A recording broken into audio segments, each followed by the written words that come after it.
Bonjour la famille, j'espère que vous allez bien. Bienvenue sur ma chaîne. Aujourd'hui, on va réaliser une des recettes les plus simples qui existent. Voilà, donc c'est à base de viande et de purée de pommes de terre. Donc après avoir bien lavé notre viande, on va venir donc le mariner un peu. On va y mettre un peu de sel, un peu d'épices viande, un peu de gingembre moulu, un peu de poivre et un peu de thym et on va remuer le tout. Voilà, salam mbokk yi nuyu naa leen, j'espère yéen a ngi ci jàmm. Tey nag dañuy ñëw defar benn recette boo xam ne si yu gën a yomb la bokk, gaaw na, neex na te du la jëlal temps bu bari. Donc soo raxasee sa yàpp ba pare ñëwal nga xorom ko, def ci say épices. Donc là on y ajoute 2 cuillères à soupe de vinaigre. Donc man def naa ci épices viande, def naa ci gingembre bu mokk bi, def naa ci poobar bu mokk, def naa ci aussi tuuti thym ak ñaari kuddu vinaigre. Donc on va laisser mariner à peu près 15 minutes et on va passer donc à la cuisson. Donc dans notre marmite, on va venir y mettre un peu d'huile. Quand celle-ci est chaude, on va venir y mettre la viande. Donc bàyyi nañ ko mu mariner benn 15 minutes. Léegi nii ñëw nañu jël teg nañu suñu casserole. Donc def nañ ci diwlin. Léegi nag bi mu tàngee ñëw nañ def ci yàpp bi. Ñu yëngal ko yépp ba nga xamante ne maase na. Après ñu bàyyi ko mu ñor. Donc on va venir remuer le tout et on va le laisser bien cuire. Donc on va venir fermer afin que donc ça puisse bien cuire. Là on y ajoute 2 feuilles de laurier. Donc dolli naa ci ñaari xobu laurier. Laurier moom dafa neex ci yàpp. Donc ça nous apporte toujours de bonnes saveurs et une bonne odeur. Donc là, notre viande, elle est bien cuite. Donc on va venir y mettre un peu d'assaisonnement. Donc ça, c'est le mélange d'ail, oignon vert, poivre et piment de Cayenne et un oignon émincé. Donc def nañ ci nokkos. Donc comme nokkos d'habitude bi rek muy am poivron bi, oignon vert bi, laaj bi, kaani, poobar. Def naa ci aussi piment de Cayenne donc ak soble bu ñu daggat bi. Voilà, donc là on va venir et ajouter donc les épices qu'on avait utilisées pour l'assaisonnement de la viande. Donc ñëwaat nañ ci defaat donc épices day tax dañuy gën a am goût bu neex rek. Defaat naa ci épices viande bi, defaat naa ci gingembre moulu. Léegi nag ñi ñëw xorom tuuti pour apporter beaucoup plus de saveur. Voilà, donc là j'y ai ajouté donc les épices et le sel. Donc comme je vous avais dit au début, on va avoir donc une sauce crémeuse. Donc on avait donc de la crème fraîche, on va venir donc l'incorporer. Donc comme nous leen waxoon au début, dañuy ñëw defar benn sauce boo xam ne c'est crémeuse. Donc nii amoon naa crème fraîche moom laa ñëw def ko ci nii.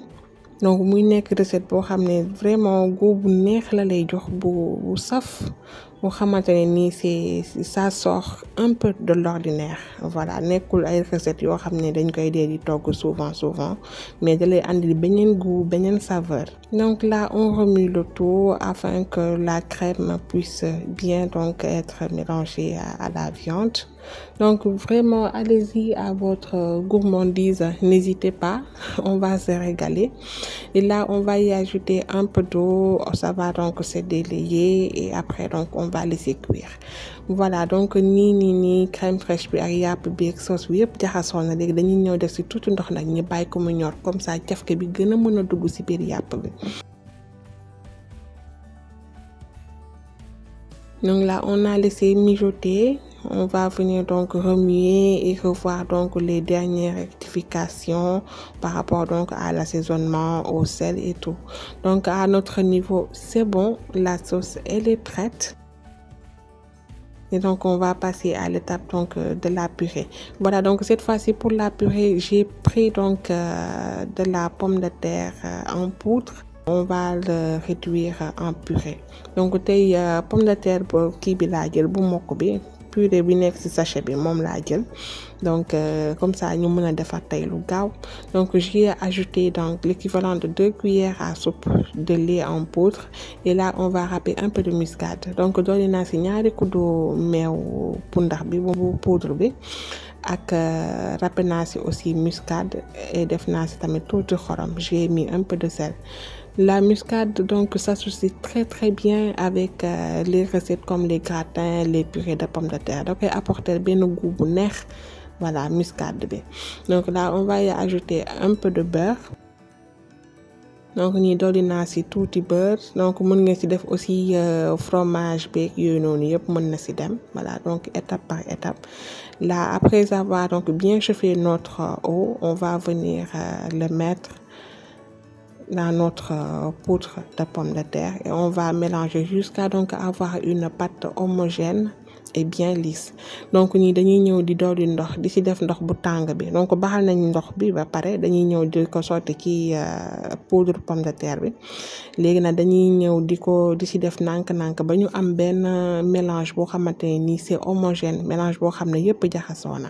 Voilà, donc là j'y ajoute un peu de poivre et les 2 portions de vache qui rit. Donc ñi dolli nañ ci tuuti poobar, def nañ ci aussi ñaari fromage vache qui rit. Ku am aussi bañan tamit mën nga ko ci def. Voilà, donc fromage à tartiner bi rek. Donc là on mélange le tout. Il faut qu'on ait une pâte vraiment très homogène, très lisse. Donc gis ngeen lii mu nekk lu gaaw vraiment nekk gaaw na te neex na te ñëpp aussi bëgg nañ ko. Ku bëggul aussi jël purée pomme de terre en poudre bi nii mën nga jël pomme de terre normale nga baxal ko. Soo ko baxalee après nga def même procédure bi. Voilà, même chose la rek amul dara lu ci changer. Donc vraiment dañu opter pour ay recettes yu gaaw ndax léegi temps amatul et tout ñàkk temps aussi du tax nga lekk lu bon. Voilà, donc di ay recettes yu yomb la yoo xamante ni en un temps record mën nga defar sa benn reer bu neex bu gaaw te nga xamante ni tamit doo ci sonn. Voilà, donc là à présent c'est prêt, on va donc passer au tressage. Comme je vous dis tous les jours, je suis pas une professionnelle, donc moi j'y vais selon mon imagination et voilà, donc j'essaie quand même de faire quelque chose de très joli, quelque chose de présentable.